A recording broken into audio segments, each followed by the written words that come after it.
Dans cette partie, nous allons voir comment écrire des requêtes de type inner join, left join, right join et d'autres requêtes.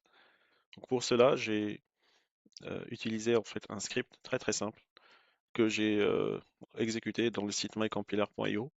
L'objectif ici, c'est de vous montrer à quoi servent ces instructions dans SQL.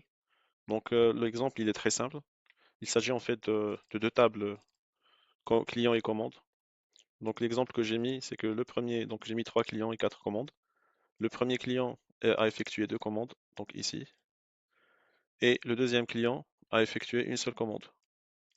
Et par contre, le troisième client, il n'a effectué aucune commande. Donc notre base, notre table en fait, nos deux tables là, je vais mettre juste un petit schéma récapitulatif. Donc ici par exemple, euh, ici vous avez le client et commande, ici vous avez la C3 et la commande 13 qui sont liées à aucun en enregistrement sens. Donc ça, ce sont deux enregistrements qui ne sont pas liés. Et en fait, le C1 et le C2, ce sont les deux enregistrements qui sont liés. Donc nous allons commencer par euh, comprendre c'est quoi inner join. Donc inner join, c'est on l'utilise pour retourner les champs de l'intersection. Donc je vais exécuter en fait la requête. Donc ici, sur mon schéma,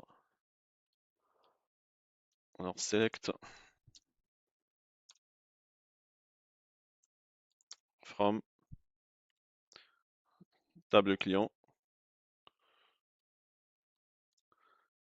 inner join. Donc là, je vais mettre la table commande on client. Je peux la renommer, mais donc c'est simple en fait. Je vais laisser le nom de la table sans renommer. Et là, je mets les deux clés.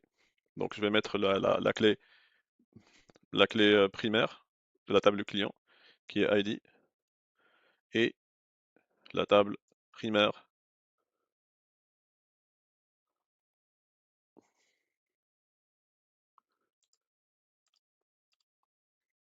et la clé étrangère en fait ici, client ID. Voilà. Donc j'exécute.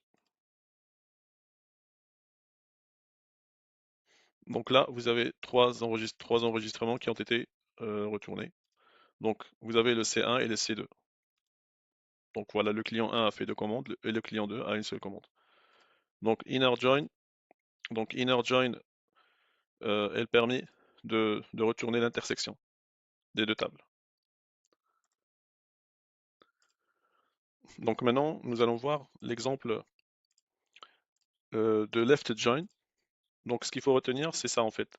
Donc vous prenez tous les enregistrements de la table gauche et vous les croisez avec celles de la table droite. Dans notre exemple, nous allons voir le client qui n'a pas fait de commande et les deux clients qui ont fait de commande. Donc j'exécute la requête. Donc si je fais ici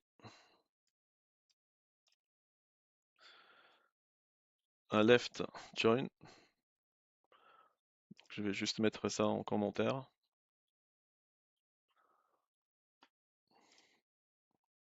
Donc là, comme vous pouvez le constater, donc il y a deux clients qui ont fait la commande avec le client qui n'a aucune commande. Donc là, ça, c'est left join. Dans cet exemple, nous allons voir un left join conditionné. Donc c'est-à-dire que nous allons retourner que la C3, le client 3, qui n'a pas en fait qui n'a pas fait de commande. Donc la syntaxe, c'est la suivante. Donc je vais refaire la même chose ici. Mettre ça en commentaire. Et là, je vais rajouter un where.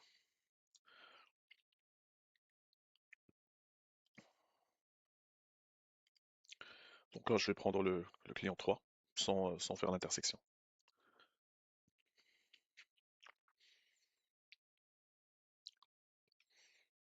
Je vais mettre ID égale à 3. Voilà, j'exécute.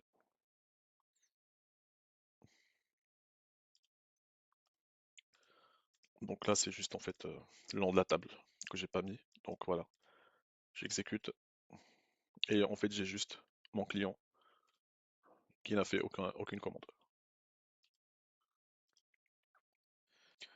Maintenant, dans cet exemple, nous allons voir euh, write join.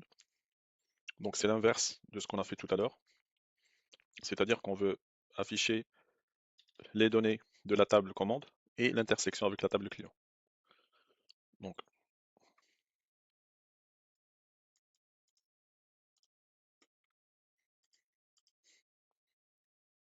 mettre ça en commentaire.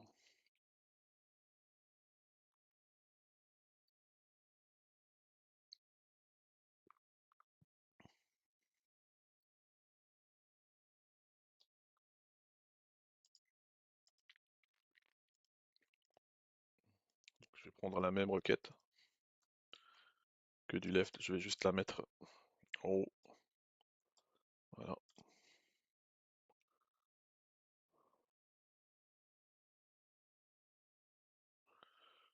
Et là, je vais faire un write. Donc write join, commande, table droite. Et je fais la jointure avec la table gauche. Donc j'exécute. Normalement ici, euh, donc on va avoir les deux clients qui ont fait la commande et la commande qui n'est liée à aucun client. C'est le résultat attendu. Donc voilà, vous avez en fait les deux clients qui ont fait des commandes et vous avez le client, la commande qui n'est liée à aucun client. Maintenant, nous allons voir le write join conditionné. Donc le résultat attendu, c'est d'avoir la commande qui n'est liée à aucun client sans afficher les deux commandes, les deux clients qui ont fait la commande. Donc là, c'est simple. Donc je prends ma requête. Je peux laisser ma requête. Ajouter ici un where.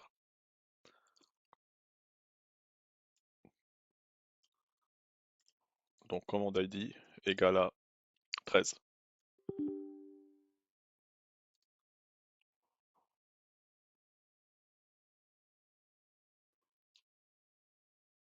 En fait, pardon, c'est pas la clé étrangère, c'est la clé primaire que je dois mettre ici. Le 13, il est sur la clé primaire. Donc voilà, là vous avez en fait cette commande-là qui n'est liée à aucun client. Maintenant, nous allons voir le full join. Le full join, c'est on va euh, retourner, récupérer les données des deux tables et l'intersection des données. Donc on va récupérer tous les enregistrements. Donc la syntaxe.